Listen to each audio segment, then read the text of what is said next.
preparing to live stream the meeting.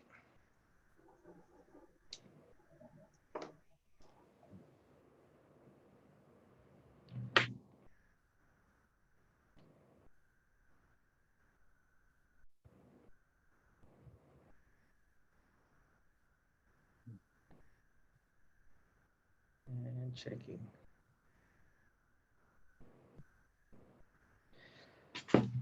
Hi, this is Dr. Mike and welcome to my YouTube channel. This would be a very informative night to all of you, our viewers, sa lahat po ng viewers natin from all over the world, sa ating mga OFWs. Ito po yung topic natin, special topic for tonight because you've requested for this one. We would combine health and business. Well, I'm not in the field of business or in the field of stock market or regarding policy, regarding the business side. So probably I invited my good friend to join me para po magbigay ng mga highlights po sa inyo. And if you have questions, feel free because I could see you po sa ating channel sa YouTube. So yung po mga questions ninyo, ipakisulat po sa ating chat box so that we could ask our guest speaker for tonight. And I think a couple of years back, I was introduced by Consul Cha to our guest. And then I had my first interview sa kanya, or second interview if I'm not mistaken, for Star Studio Magazine. So during ilang years na rin yun, nakakalimutan ko na, probably 5 years ago, 4 years ago, we became friends. And I seldom meet him unless meron pong event sa Philippine Consulate. Doon lang kami nakikita once a year, but we usually text and message each other. And yan, makaka-relate po kayo sa ating topic tonight, mga kababayang OFWs dito sa Hong Kong or all over the world, na kung saan nagtatanong lagi, what is the best time or when is the best time para mag-invest or in terms of stock or status ng Philippine peso, and the inflation, o siguro mas mabuti po kung sa kanya tayo magtatanong. And how this pandemic naka-affect sa mga businesses dito sa Asia Pacific region. And without any further ado, pakilala ko po muna sa inyo ang ating guest for tonight. He's a Hong Kong-based anchor from Bloomberg Television and Bloomberg Radio. He co-anchors Bloomberg Markets, China Open, weekdays, and concurrently also overseas markets and charts content for the Asia Pacific. He grew up in Manila and moved abroad after graduation. So probably we will ask more about dito sa field niya. Hindi puro business ang pag-uusapan natin. And probably I'll ask him about health as well. Okay, so without any further ado, ito po ang ating guest for tonight. Walang iba po kundi si Mr. David Ingles. Hi, David. Hey, hello, good evening, and for I guess those watching us outside Asia, good evening, good morning, good afternoon. Oo, sandali. Hindi kita nakikita, baka yung camera naka-off pa ang camera mo. Para makita nila. No, ay, andali. Sorry Sige. Anticlimactic naman. Oo. Hi, there. Hello. Ayan, para ma-surprise ang ating mga kababayan na, nakikita namin sa TV yan dito sa Hong Kong. Yan po yung ating guest for tonight. And thank you for saying yes na isang text lang, konting communication. Oo naman. Okay, sabi ko nga, I don't know what to ask because it's not my comfort zone to talk about business, but at least we can learn from you, we can learn from us on the medical side. But let's see, how many years, by the way, you've been in Hong Kong? So I just got my PR last November. So that's 7 years plus 7.5. So I moved here 2011. Yeah, so 7 going on 8 years na. But you know, so Hong Kong time goes by fast, diba? Yeah. Pupunta ka dito 1-2 years, tapos sabihin mo 2 years na lang. Tapos ayan na, magte-10 years ka na, so, diba? Na-PR ka na. And by the way, you mentioned that you grew up in Manila. For the sake of our kababayans na maaring first time na makita ka, you grew up in Manila, you studied in Manila as well. Yes, yes. So all the way. So I was born, I grew up, I studied there until after college. Mm-mm. And then yung I think first couple of years after college, I played, nag-football ako. Mm-mm. And then at the same time, yung first job ko, I think na-mention ko nung nag-interview tayo for Star Studio, that yung first job ko yata, ABS-CBN actually yung first job ko. Yeah. Okay. So And you yeah. so in the field of broadcasting then or in the field of TV, yun na yung Ano first. ba yun? No, so definitely not broadcasting then. So I think sa Star Records ako dun eh. So Oh, yeah, so I was helping produce records and music. So yung time ni na, if you guys remember, sino ba? Sina Eric Santos, oo. diba? Si Shireen. So nung nagsisimula sila after the Star for a Night, Yes. Oh, yes. 'Di ba yung nanalo si Eric tapos nag-second place si Shireen? Cherie. 'Yun. Ayun.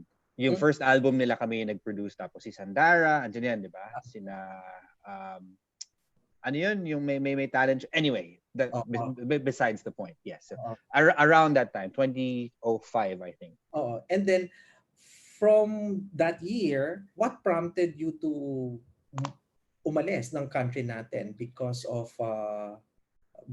I remember that was late or mid 2000 nung nandun ka Yeah. sa Philippines, right?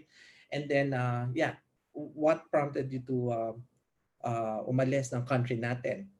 Yeah, so what happened was, so I had two friends. So I didn't move to Hong Kong yet. So mid 2000s pa yun, diba? So I moved to Shanghai. I Uh-uh. had two of my friends who invited me to, why don't we learn Mandarin, diba? And back then, as the case naman now, China was slowly becoming a big deal. So I was like, okay, why not? So I spent 6 months in Shanghai. Tapos yun, nagtuloy-tuloy na. So from studying Mandarin, I found myself there working na. Uh-uh. I went back to Manila for about, I think, about a year and a half, mga 2007. And then, bumalik din ako ng Shanghai Mm-mm. to do my master's. Mm-mm. And then while doing my master's, yun na. So after that, so I was in a bank before. After master's, by accident, I found myself doing broadcasting Oh, for the state network, yung CCTV sila dati. So okay. I think now they're on CGTN. But yeah, anyway, so I was in Shanghai doing broadcasting. Kasi tumawag na yung Bloomberg. Okay. So how many years you've stayed in Shanghai then? Total, siguro mga I think 6 years? 6 years. 2005 to about 2000. Sorry. Then less. So about four and a half. Okay. And then you've studied the language you've mentioned. So how fluent are you? Both speaking, writing, and reading? All So on my resume, it says fluent. So uh, I can speak, no problem. uh, Writing, no. I uh, can I can type. I can type. Iba kasi yung sulat eh. Sulat kailangan alam mo yung uh, ganun eh. So typing is easy. Reading, medyo kailangan medyo mabagal. okay. Medyo mabagal. Tapos 'di ba, syempre, if when you move to a place like Hong Kong, you Uh, don't really need to speak. I mean, you can speak Mandarin if you want to, but especially ngayon sa protest, 'di ba? yeah. Magmamandarin ka sa labas. Oh, so you speak, Baka ikaw pa yung so you speak target. Mandarin, also Cantonese or Mandarin? No, I don't speak Cantonese at all. Okay. No, so it's Mandarin. Sample, because in my case, I've been here for 10 years, I have never learned the language. Kaya nga, sabi ko nga, idol kita pagdating sa ganyan. In my case, never. Because the last time na nagkita tayo, sabi ko, I wanna learn. But wala, medyo may pagka-stubborn. So, ayan ang nangyari. Wala hindi ko natuto. Sige nga, sample ng medyo Mandarin. Mandarin, sige. Reporting, for example. No? Nagre-report ka kunwari na something about... Sabi, tagal lang ako hindi nag-report sa Mandarin. Okay. Sige. Sige, maiksi lang. 今年香港经济不景气，现在情况是很乱，有很大的问题。Oh, yeah. Ano ibig sabihin nun? Basically, itong taon, yung economy ng Hong Kong, hindi siya masyadong maganda. Mm-hmm. Ang daming problema, medyo komplikadong sitwasyon. Mm-hmm. More or less. Yun ang gist. Ang galing, ang galing. And then from Shanghai, yung tumawag na ang Bloomberg Yeah. and you lumipat na dito sa Hong Kong, right? And then Yes.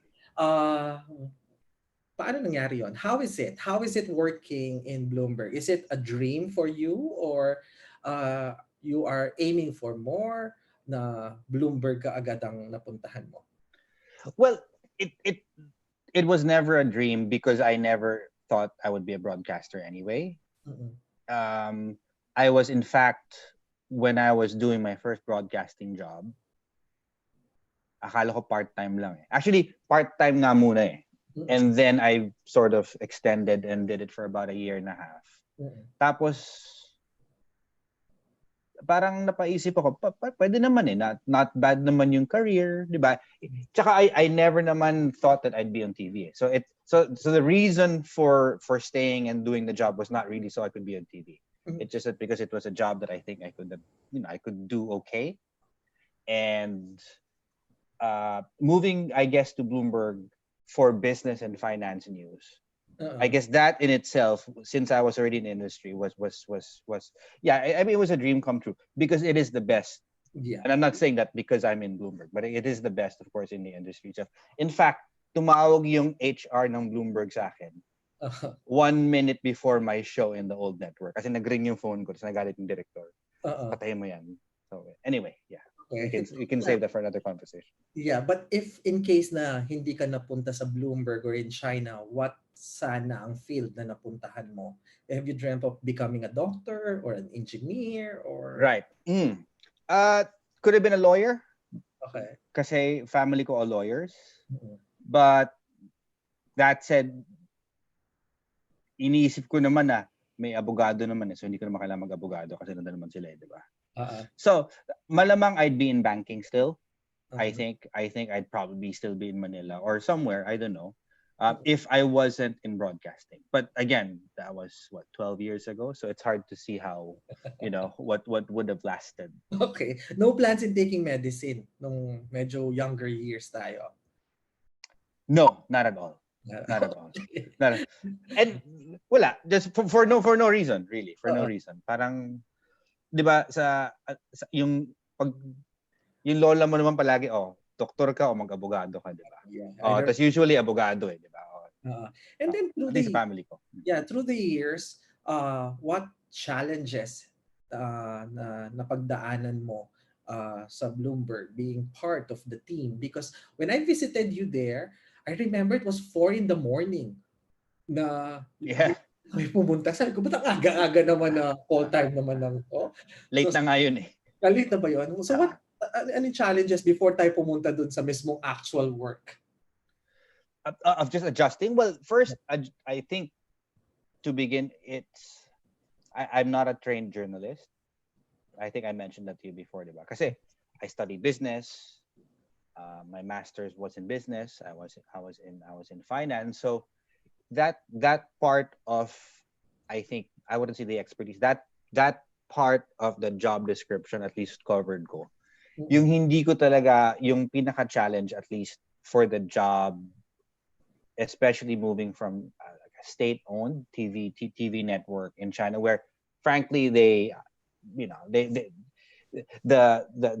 practice of journalism was very different. Doing it for a state broadcaster and obviously doing it at Bloomberg. So I had to learn a lot of the things, in other words, from scratch when I joined Bloomberg. And you learn on the job. And I think most of the things anyway, right? You get taught, but you learn everything you need to do and for a job at the job itself. So ngayon, same pa rin ba yung because 4 years ago, yung ganun kaaga pa rin? 4 na ba yun? Oo, 4. 4 na ba yun? 4 years ago? Even 5 years ago? Actually, I think I still have the magazine somewhere. Really? Still have the magazine? So I think you are the second na na-feature sa magazine. The first one was our late Consul General. Yes, very sad news. Very sad news, yeah. And then it was ikaw nga. And then let's go to the with this current situation nowadays. the pandemic, Mm. uh, and we all this have ano dito mga public health measures.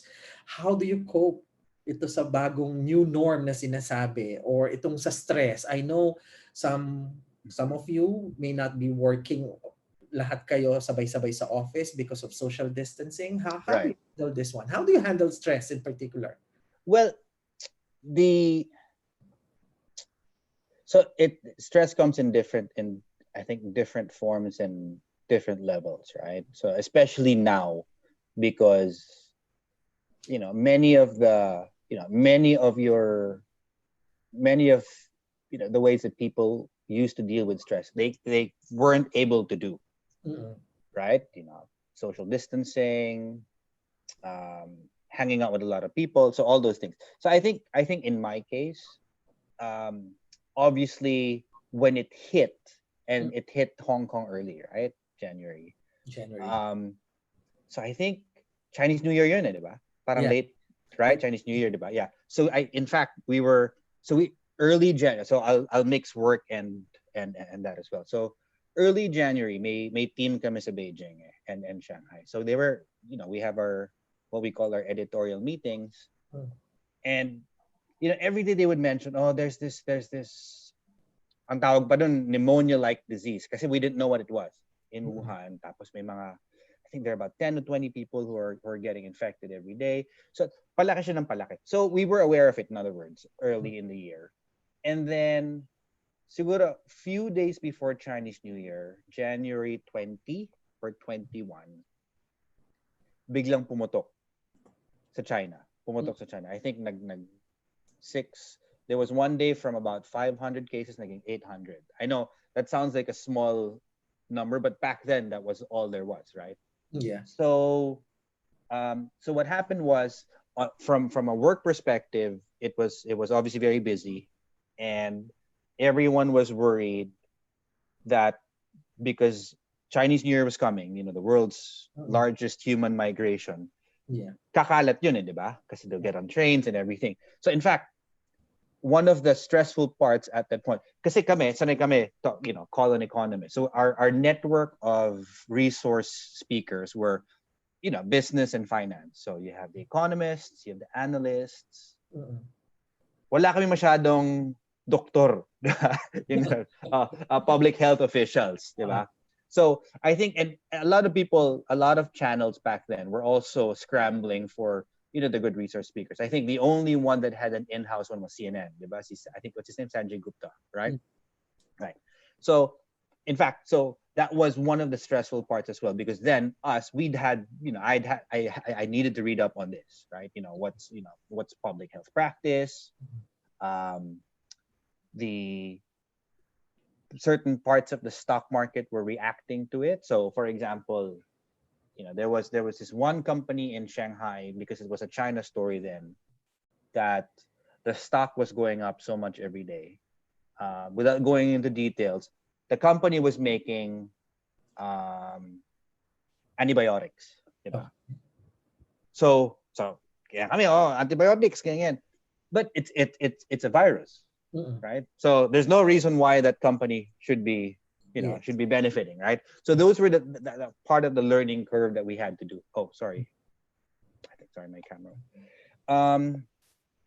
Yeah. So we went into Chinese New Year, and then we got a call from our headquarters, basically in New York, that you're all not allowed to come back into the office, Mm-mm. right? Yun na. So yun yun, di ba? Eh, kaya lang, there was no one else who was doing it. Like, we were all the first, right? I'm sure you were, uh, it, you were also part of that learning curve of everyone. Like, we were at the very front, so we obviously didn't have any peg on how we were going to do. But we were ordered, you have to do your shows, Mm-mm. but you have to do it from home, Okay. right? So scramble yon. Oh, One, and it's a one, big adjustment, di ba? oh, take the camera, one try computer center, get your own, standee, Uh-uh. bring your equipment from the office, diba? So I think for the next 2 to 3 weeks, I was actually broadcasting, and I was semi-anchoring from my house, Mm-mm. right? So, yun yung background ko. Yan, yan. Kaya may boat. Kaya medyo maayos pa ng konti yung books, di ba? Oo. Yeah. So I think that was one part of the stress, right? It's adjusting first to your work environment. Second is um you don't notice, but it's actually mentally draining, Yeah. Mm-mm. right? More than the physical part. It's like you don't know when you stop working, especially for a lot of people working from. I'm sure you've heard it, right? People wake up and then you go straight to work, and then you're supposed to be off work, but your mind is still at work, Yeah. right? There's no cutoff, Yes. right? And then what have you discovered during this period? Because some people, just in my case, Right. I have so many things that I have discovered about myself that I'm not doing it before, or I take for granted so many things. But now, oh, natuto pala ako ng ganito. Hindi ko alam na may talent pala ako sa ganito. How about in your case? Did I discover anything new? Yeah. Um, Mahirap ba? no, I'm sure. Okay, so I think let's go back to that. Sige, pag-iisipan ko yan. Sige, well, Okay. But anyway, uh, any impact itong pandemic, for sure, most of our OFWs watching tonight, they are probably thinking, ano ang effect ng pandemic sa stock market? Is it the proper time ba na mag-invest sila sa stock market or hold muna, etc.? So the stock market kasi in a I guess in a the most simplistic way I can describe it is the the more uncertain the future is, the more the more unstable it becomes, Mm. right? Because it's a measure of people's confidence in the companies that are traded there, right? That they can essentially earn future profits and earnings down the road. So what happened with this pandemic is, first, obviously no one expected it, right? Yeah. No one expected it. Second was the nature of Mm-mm. the recession. Kasi usually ang economic slowdown, makikita mo yan eh. Mm. 2 years down, 2 years before, 1 year before, Mm. alam mo nang mangyayari. Magkaka-recession tayo. And it's usually very slow, di ba? Usually you have high growth rates, and then makikita mo yun, mabagal na, companies are stopping to, they're pulling back on their investment, because eventually you get into slowdown. This one literally went from we were okay to we were not okay. So to answer your question, the first part, the stock market was in a really, really, really, really, really bad shape Mm-mm. back, I think, in Feb. Mm-mm. Now, tumama lang sa stocks natin sa Pilipinas, I think March. Mm-mm. Kasi, paano ba nangyari lang? Medyo late sa Philippines din, di ba? Oh, Kasi mga cases din. Oo. yes. Late siya sa Philippines tumama dahil ang Philippines tumitingin yan sa US eh. Di ba late pumunta yan sa US? Nag-sell off ang US parang late Feb unto March eh. So anyway, do you buy the stock market now? I mean, medyo tumaas na kasi siya eh, from March, right? Tapos, arguably, is the situation any better compared to March? Not really. Okay. Especially sa atin. Oo. Especially sa atin. Because for some countries like Hong Kong, Taiwan wasn't really affected, di ba? Mm-mm. Japan is doing better. Australia is doing better. Mm-mm. There is there's some visibility in how the economy can improve, because they're starting to open up, and there's no, I wouldn't say there's completely none, but there's a much smaller possibility na magkaka second wave and that economy will shut down again. Okay. Ang issue sa atin is what? You're still getting 200-300 cases a day. Yes. Right? And consistent, di ba? Consistent eh. Tapos hindi pa siya, I'm not that familiar, perhaps you would know more. But the concept of mass testing is so fluid, it depends which country you ask eh. Do you test everyone? Do you test you know. So, and we're also reopening our economy now slowly, diba? Yes. And but the issue was you never really flattened your curve, Yes. diba? So that goes back to the first part of what I was saying. If you buy the stock market because at least there's some degree of confidence that you have Mm. on the future. Sa atin, it's very hard to have that degree of confidence yet. So maybe not. Maybe I mean I'm not an investor, right? So I talk to lots of analysts, but that's pretty much what they say So about us. in terms of projection, so maaring next year pa, 3 years from now. Okay, So, so yun yung tricky part, diba? mm, Kasi stocks or markets in general are, what you call, they're forward looking. mm, They're an anticipatory asset class. In other words, hindi siya, don't wait until the situation improves and then you buy. Kundi too late na. Kasi mm, ibig sabihin nun, pag bumili ka na sa peak, nakatingin na sila sa recession sa next recession, di ba? So I mm, mean, probably look back in about a month or two, mm, right? If may konting trend na naging improve na talaga yung Philippines. Tapos wala kang second wave Kasi yun yung issue, di ba? In the next 6 weeks, that's the window where you'll see whether or not there's a second wave in the Philippines. Kasi nga nagbubukas na ng konti, di ba? Anything that's going to show up will show up within that window. And how about the trade market within the region? Particularly Yes. yung mga borders ngayon nag-open na, Uh, how is it now? well, so many economies now are if not all economies are experiencing the worst economic crisis on record. On record. In fact, in the US case, it's the worst since the Great Depression, but that was 100 years ago. For many other economies, we don't have records that go that far back. So I'd say the worst on record. Mm-mm. Now, the difference between a normal slowdown and now is a lot of this is self-inflicted, di ba? Mm-mm. Kumbaga, may rule na huwag kayong umalis ng bahay. Di talaga walang mangyayari. Walang punta sa tindahan, people are not gonna engage in economic activity.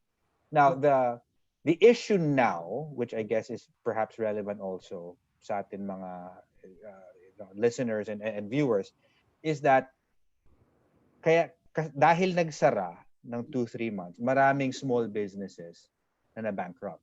Mm-mm. Even big businesses, di ba? Even big.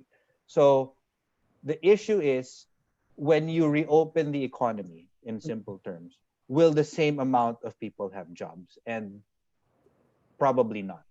Probably not, right? So Hong Kong is a good example. Hong Kong had, I think this time last year had about, bad name situations in Hong Kong this time last year, di ba?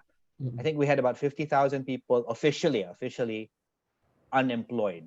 So looking for a job, couldn't find a job, di ba? Mm-mm. That number is now at about 300,000. So umakit siya 250,000. Mm-mm. Sa US, it took them 10 years to create 25 million jobs. Mm-mm. In 3 months, naubos yun. 25 million naubos yung trabaho. 3 months. 3 months, di ba? So ang governments, in a very, I guess in a nutshell, what they're trying to do is they're giving money to businesses Mm-mm. to encourage them not to fire people. Okay. Kasi yun yung unang gastusin mo di ba? Pag nakasara ka, syempre mag-lay off ka ng tao. Hindi mo kailangan di ba? Hindi mo kailangan. So, the issue I guess that we'll probably see a little bit more of in the next few months is how quickly employment improves, hopefully, because everything is contingent on people having jobs. Mm-mm. And in our case, sa Manila, sa Philippines, diba? So marami ako nakausap dyan. I think we interviewed our Bangko Central governor. Mm-mm. I think our finance secretary, Secretary Dominguez. Diba? I think we have a new NEDA assistant secretary, Carl Chua. So they all came on the shows. And our government's really doing the best they can. And there's no perfect solution. So let's hope that they're able to do it. One of the issues also is because nga a lot of countries are in bad shape. They also happen to be the countries with a lot of OFWs. Diba? Yes. So, yung mga walang visa, usually pag resident ka na doon, they'll just stay there. Tapos bahala na. Marami dyan walang visa ka lang umuwi. Umuwi na. Diba? So, I think we're expecting, ang latest number na nakita ko, 30,000 na yate umuwi. And I think they're expecting another 500,000. Yeah. But anyway, I just have a hypothetical question. If I do have a 1 million US dollar related to investment, yes, and I want to invest now, which market would you want me to recommend in terms should I invest my money? Depende yan. Komplikading tanong na yan. Pinapahirapan yata kita. I hope not. No. Okay, depende yan. Okay. So, ang unang tanong ko sa'yo, may bahay ka na ba?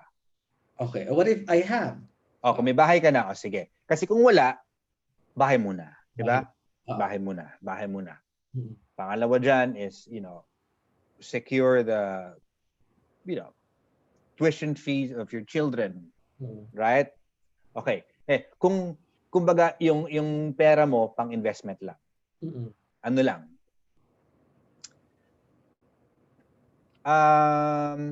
Sun market ko lalagay. Lalagay ko siya sa Hong Kong. Yes. And sa US. Okay. And sa US. Because it's the US stock market has, I wouldn't say the best companies, but some of the biggest and most fundamentally sound companies as well. Right? So, the Facebooks, Amazon, those are the big companies and they're attracting a lot of money still. So, yun yung mga unang stock na bumagsak kasi lahat ng buong market, bumagsak ng March. Yun yung mga unang stock na nag-rebound. Okay. Tapos ngayon, yung mga level, parang wala nangyari. Back na sila. Okay, in terms of the OFWs, in terms of the policy, in terms of government policy sa mga OFWs, particularly in Hong Kong, there are plenty of domestic workers na lay off because nga yung kanilang mga employers, etc. Or would you want to tell something about this government policy para sa ating mga kababayan na nakikinig ngayon or nanonood ngayong gabi? To be frank, it's so OFWs in I don't mean this to sound undiplomatic, diba? But OFWs are not the problem of the government where they're working, diba? But that being said, policies of many governments, and fortunately, many of our OFWs are in places where employment is number one priority. So, good example, Singapore. Singapore, ano ba? Singapore, Hong Kong, slightly not as direct as an example as Singapore. But a lot of our OFWs kasi are employed in small businesses in those countries, diba? Very small, very small minority ang OFW and they're in a big conglomerate somewhere else, diba? So, the reason I bring Singapore up and Hong Kong to a lesser extent, and employment in general as a policy of the governments there for the small businesses there, is that a lot of the support that's being announced and being done now, whether that's directly giving those small businesses money or guaranteeing their loans, for example, is so they, again, back to my earlier point, don't fire people. Or if they fired people, once things open up, immediately hire. So that's one thing I think that could help. Okay. Another one that I'd bring up, so I mentioned I interviewed si Carl Chua, our NEDA secretary. So it's still a plan. I think they still need Congress to approve it. But part of what their plan is to ask the Philippine banks for yung mga maliliit na negosyo. Kung hihiram kayo sa bangko, for example, bibigyan kayo ng loan. Okay. Guaranteed siya ng government. Mm-mm. Kumbaga, the government is there to make sure that the banks lend it out. Because the reason naman the banks won't lend it out is baka sumabit sila di ba? Pagka Uh, na-bankrupt, di ba? Pag ginaranti naman yan, they'll give it out. So I think that it's a very good chance, it's a very good window and opportunity now. Kung meron kang idea sa negosyo, yan, pag-isipan mo na yan. Tapos magtanong-tanong ka na sa loan. mm-mm. My estimate, although it's rough estimate, I really don't know what the timetable is. He said July, they'll talk about it. So I'm guessing ASAP, they'll try and dole those loans out as well. Yeah, okay. And how about the Philippine peso nowadays? Medyo tumataas, tumababa. Anong ano natin sa Philippines? Stable siya actually. Surprisingly stable siya. So Okay. 50, 51, di ba? Diyan Yeah. ang, ano. So it didn't really fall as much as others, but it didn't, well, there was no rebound to have anyway because it didn't really fall. But here's the thing, right? So because nga many of our OFWs are being repatriated back home, Yeah. right? Um, and hopefully they find a job again, either back home or abroad. But assuming the trend continues for a while, for the next few months, ang suspetsya ng analysts is because uh, mababawasan ng overseas remittances pa uwi sa atin. Yeah. In other words, ang demand for Philippine peso mababawasan. Hihina yung peso ng konti. And hindi naman grabe. Siguro hanggang 53, 55. Pero I mean, forecasts naman are almost always wrong. So, But all of this, David, how do you distress yourself? Because every day you've been dealing with figures, with the market, with stocks, right. etc. How do you distress yourself with all of this? Minsan kasi in the field of medicine, all patients, different cases, minsan nakaka-overwhelm. So we receive different stress as well. How, particularly, Yes. lalo na sa'yo, how is it? How do Biglang ngayon na-curious ako kung paano ka nagde-distress. No, actually nga, di ba? So as a side note, when all of this kicked off, di ba? And then you started posting videos on Facebook, Uh-uh. di ba? So I can imagine lahat ng doktor sa mundo Uh-uh. feeling ko overwhelmed dahil. Anyway, for so the weird thing was it just occurred to me, di ba? So everything was close, di ba? So people deal with their stress in different ways. So Yeah. so for example, sa amin, you know, you go out for a massage sometimes, di ba? Or Play sports. you play sports, you go to the gym. Sarado, Sarado. di ba? So uh wala, tiis. I think, I guess to answer your question earlier, what's one of the things you realize about yourself, and I think many people realize this, is resilience. Diba? Tiis. And, frankly, and I'm sure you guys have seen it as well on social media, diba? Usually, ang problema mo, hindi naman ganun kalaki. Diba? Yeah. Diba? Ang hinihingi lang naman sa'yo, huwag kang umalis ng bahay eh. Diba? In my case, I was fortunate to have the problem, right? You have a job, you just have to stay home.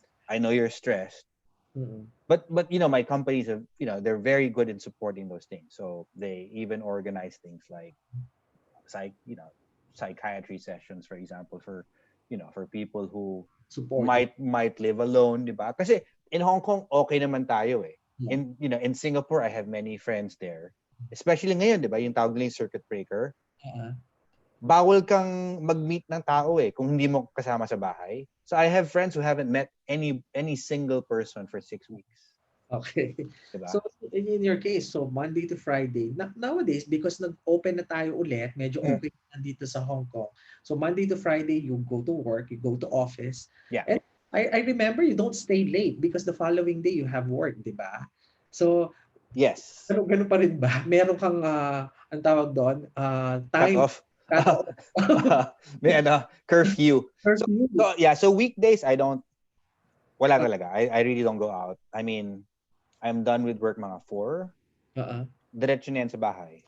And then wind down na yan. I'm in bed usually it depends what time my shift is the next day kasi meron kaming early, meron kaming late. Diba? Yung late shift sa amin is you're there siguro mga 5:30 a.m. Yun yung late na yun. Late na yun. Late na yun. Tomorrow late ako, so kaya pwede kising pa ako ng konti ngayon eh. But kung early shift, I'm in bed by mga 7:30. Okay. But so yeah, so weekdays wala.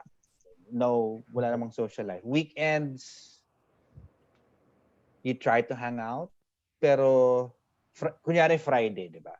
Gising na ako ng 3. Pagdating ng 6, ayaw mo na rin lumabas eh, 'di ba? Lahat ng tao 6 o'clock ang labas. Yes. Tinatamad ka na. So usually Saturday na lang yan, magla-lunch. For sure, you miss your sports. You play, which game are you, kasing sport na nilaro mo? So now I just run. So running, 'di ba? Running. Pag na-injure ako, tatawagan kita. 'Di ba? Doc, namamaga. Madaling araw. Madaling araw. Ayan. So I run, tapos boxing was, the gyms were closed for a while. So I had to stop. I went back to boxing. In fact, again, weird side note, 'di ba I called you this week, may injury ako. 'Di ba? Tapos pumunta ako sa doktor 'di ba kahapon. Sabi niya, ang daming parang ikaw. Kasi nga, di ba nagbukas ng gym bigla ang Hong Kong? Yeah. So everyone, giyang na giyang, nag-overtrain. So ngayon, inundated sila from, of people who were just like me. Ayan. Wala na. Pero at least wala ng pain. That's the most important, di ba? Okay na. Ito yung question ko. You may answer, you may not answer it. It's up to you. Go. Because you've been in this field and you are really good dito sa field mo na ito. Have you had thoughts of running into public office one day or being part of the cabinet in the Philippines? I mean, it's crossed my mind, and just because I deal with a lot of government officials as well, right?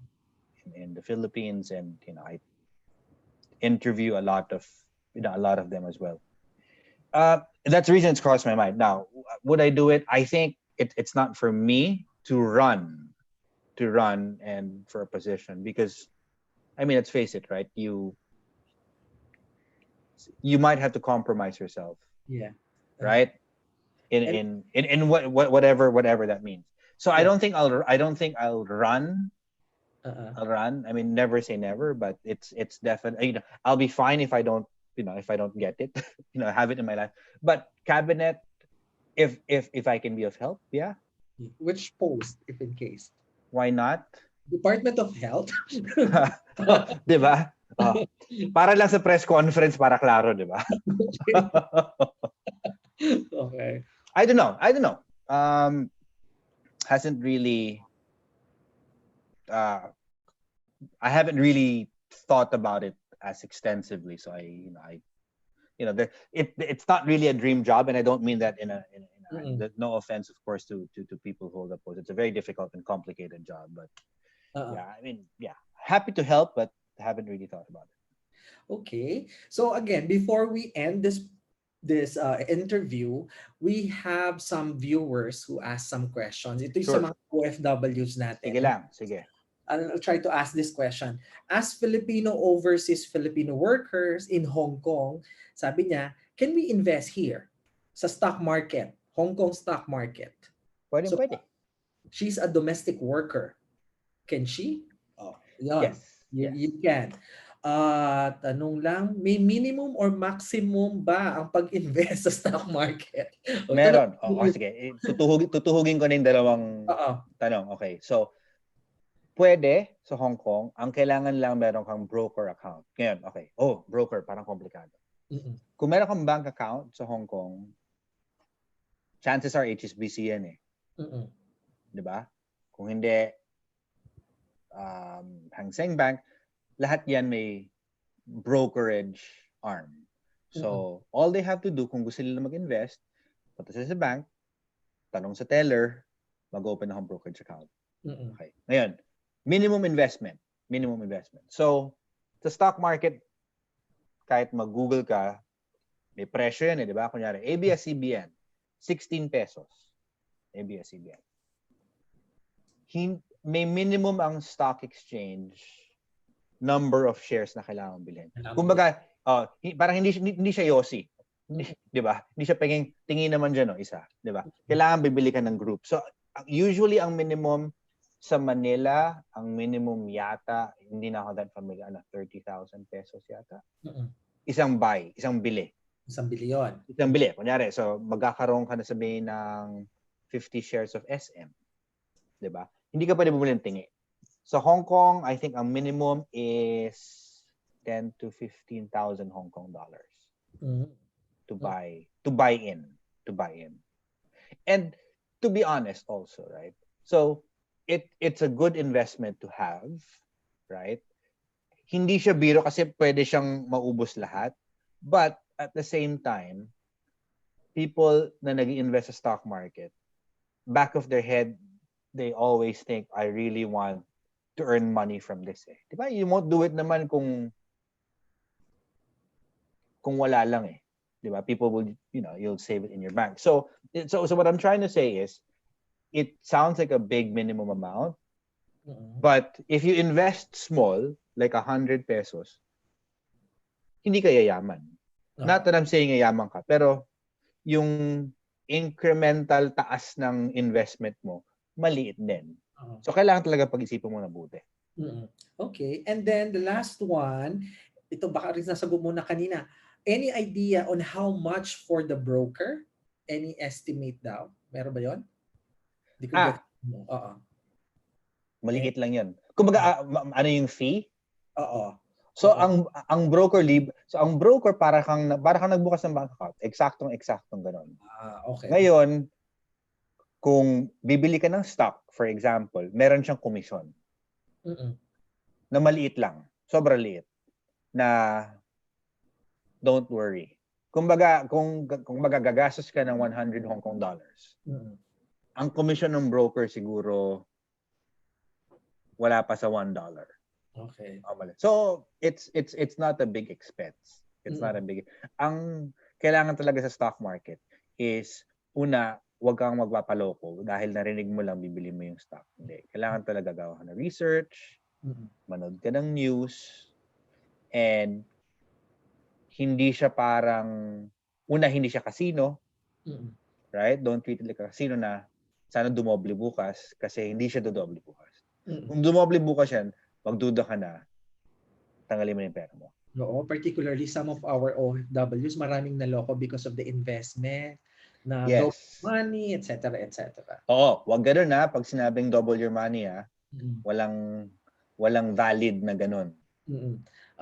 But anyway, for our parting words, to all our OFWs watching tonight, sa lahat ng OFWs na nanonood sa buong mundo sa atin ngayong gabi, any advice ang pwedeng ibigay mo sa kanila, particularly now that we are facing this pandemic, and maaring yung ibang ating kababayan ay they are into investing, or they are thinking na paano yung mag-save sila ngayon, or they have business na very unstable ang market. What a piece of advice can you give to all our viewers or OFWs around the world? So siguro I'd give three basic, right? So I think whatever your income level, kaya mo magtipid. Kahit maliit magtatabi ka lang. Para sa'yo para sa'yo. And when I say para sa'yo, para sa future negosyo, kung gusto mo na umuwi, magne-negosyo kung maliit, di ba? And you start saving now, hindi next year. Di ba? Kasi kung hindi mo siya gawin ngayon, hindi mo siya gagawin. That's one. Second is, sa mga nakakausap kong OFW, yung mga nakauwi na, sometimes nandito, I'm sure, Doc, you've heard this too. Yung pag tinanong mo, gusto mo na umuwi, oo, pero wala pa ako napupundar diba? Diba? Nakaipon ako, pero hindi yung pangkapital. Diba?